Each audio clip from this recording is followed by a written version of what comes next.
นายกครับทางจังหวัดน่านเองจะเชิญเรือจากเดียนบินฟูหลวงพ่อบางแล้วก็ชัยบุรีมาร่วมแข่งขันในการแข่งขันเรือประเพณีนัดปิดสนามนี่มีความเป็นมายังไงครับเริ่มเดิมทีเลยนะครับทางคณะกรรมการสร้างความสัมพันธ์ระหว่างประเทศของจังหวัดน่านนะครับได้มีโอกาสพบกับทางพี่น้องจากเดียนเบียนนะครับจังหวัดเดียนเบียนหรือเดียนเบียนฟูแล้วก็ทางหลวงพ่อบางกับชัยบุรีซึ่งมีความสัมพันธ์กันมาตั้งแต่ผู้ว่าก่อนนะครับแล้วปัจจุบันนี้เนี่ยทางคณะกรรมการได้เชิญจังหวัดเดียนเบียนไว้ว่าเชิญมาแข่งเรือมาร่วมแข่งเรือประเพณีทางจังหวัดเดียนเบียนเองก็ทำหนังสือมาถึงจังหวัดน่านนะครับให้ท่านพาณิชย์จังหวัดได้นำมาให้ท่านผู้ว่าการจังหวัดได้ทราบทีนี้ท่านผู้ว่าการจังหวัดเองเนี่ยด้วยวัตถุประสงค์ของท่านอยากจะสร้างความสัมพันธ์ระหว่างประเทศเนื่องจากว่าจังหวัดที่ติดชายแดนนะครับเป็นนโยบายของรัฐบาลในการที่จะเชื่อมความสัมพันธ์โดยเฉพาะทางประเทศในอนุภาคลุ่มน้ำโขงหรือประเทศที่เกี่ยวข้องกับทาง AEC นะครับอาเซียนนะเพราะฉะนั้นเนี่ยท่านก็เลยอยากมีวัตถุประสงค์จะให้เชิญมาก็ได้เรียกผู้ที่เกี่ยวข้องมาสิ่งที่เราสร้างความสัมพันธ์ได้ดีที่สุดก็คือการสร้างความสัมพันธ์ทางวัฒนธรรมด้านการศึกษาด้านสาธารณสุขนะครับทีนี้ว่าในช่วงที่การแข่งเรือประเพณีจากการที่สืบทราบกันแล้วมีการโอกาสพูดคุยกันเนี่ยสิ่งที่มีเหมือนกันก็คือการแข่งเรือประเพณีเรือยาวนะครับไม่ว่าจะเป็นเมืองชัยบุรีไม่ว่าจะเป็นเมืองหลวงพ่อบางรวมทั้งเมืองเดียนเบียนนะครับซึ่งเขาแข่งที่แม่น้ำดาเราก็ได้สื่อสารกันก็มีการสื่อสารโดยผู้ที่เกี่ยวข้องแล้วก็อยากจะขอให้ทางเทศบาลน่านเปิดระเบียบให้มีโอกาสแข่งเรือหลังจากที่สรุปกันแล้วเนี่ยก็เห็นว่าเนื่องจากว่าเป็นด้วยข้อจำกัดของงบประมาณที่เรามีน้อยที่ต้องดูแลหลังจากที่ด่านมาเรามีเงินในการรับการสนับสนุนจากภาคส่วนต่างๆก็มีเงินที่ไม่มากเนื่องจากไม่ได้เตรียมงบประมาณไว้ก็เห็นว่าผู้ควรจะเชิญมาแข่งในเรือประเภทเรือเล็กนะครับ25-30 ฝีพายนะครับซึ่งเป็นจังหวะที่เหมาะสมเนื่องจากว่าเรือเก่งของเราก็เยอะนะครับแล้วก็ถือเป็นที่เรื่องที่สนุกสนานบังเอิญปีนี้มีการถ่ายทอดนะครับมีการถ่ายทอดทีวีด้วยนะครับเนื่องจากไทย PBS หรือทีวีไทยเนี่ยก็จะมาถ่ายทอดนะผมก็แจ้งให้ทางทีวีไทยทราบเบื้องต้นไปแล้วนะครับแล้วก็การแข่งเรือนี้เรามีกิจกรรมอีกหลายอย่างไม่ว่าจะเป็นการประกวดภาพถ่ายการประกวดเรือจำลองนะครับรวมทั้งการประกวดการแข่งเรือวัฒนธรรมนะครับเรือมะเก่าสิ่งเหล่านี้ก็ค่อนข้างสอดคล้องกันนะครับแล้วผมก็เชื่อว่าโดยท่านผู้ว่าการจังหวัดเองเป็นผู้ได้เรียกประชุมหลายครั้งแ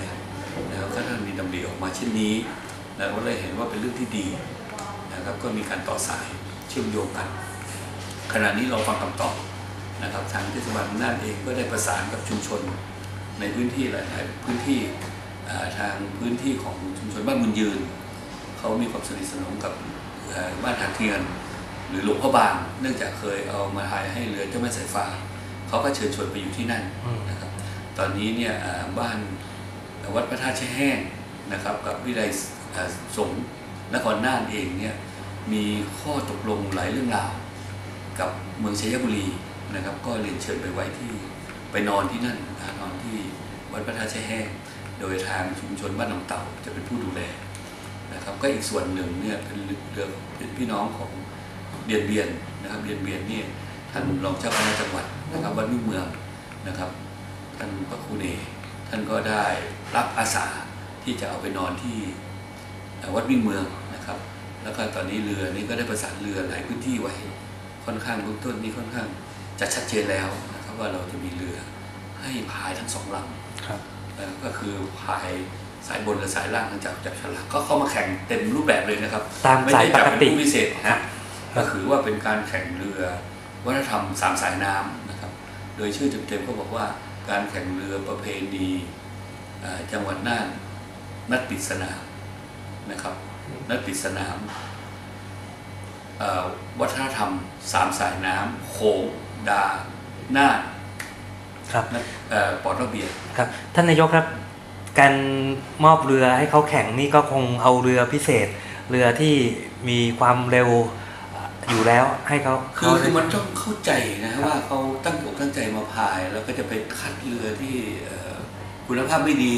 เรือที่ไม่วิ่งในสายตาของพี่น้องประชาชนสิ่งที่พี่น้องประชาชนอยากเห็นก็คือการแข่งขันที่เป็นธรรม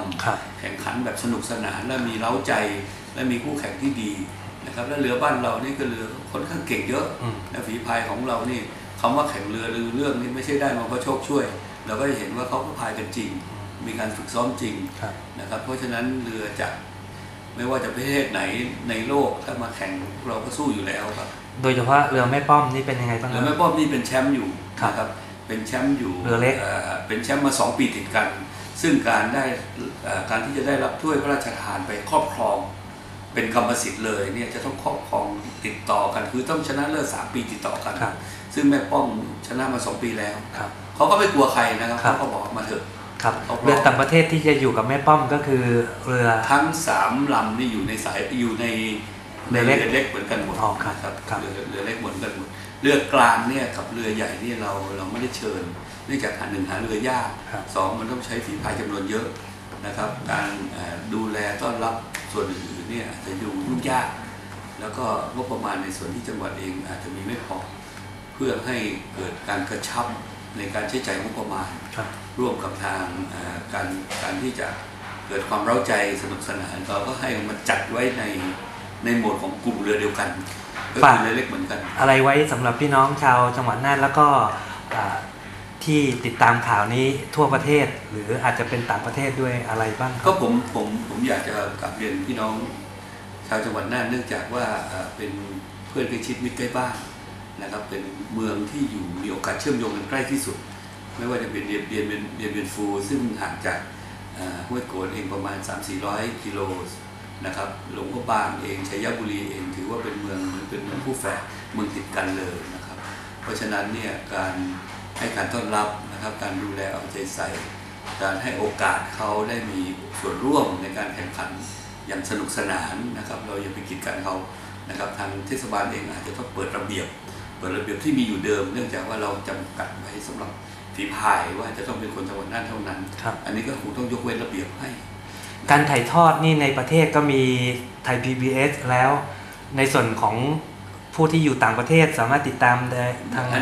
างเว็บไซต์ของสวทน่านก็สามารถที่จะดูได้น่านนะสิก็ดูได้นะครับน่านลองโบ๊ทนะครับแล้วก็มีอีกหลายๆเสียงชาวน่านเราก็จะเห็นว่าสามารถดูที่ผ่านเว็บไซต์ก็ได้นะครับก็จะเห็นถึงความเร้าใจสนุกสนานนะครับแล้วก็มีโอกาสใกล้ชิดกับสถานการณ์ตลอดเวลานะครับถ้าจะให้ดีนะครับไทย PBS เองก็จะถ่ายทอดในช่วงเวลาของสถานการณ์ในช่วงของช่วงชิงก็คือบ่าย 2 ถึง 4 โมงนะครับบ่าย 2 ถึง 4 โมงของวันที่ 3นะครับเราก็จะเริ่มถ่ายแต่จริงๆถ่ายผ่านเว็บไซต์นะครับก็คือตั้งแต่วันที่ 1, 2, 3 เลยครับ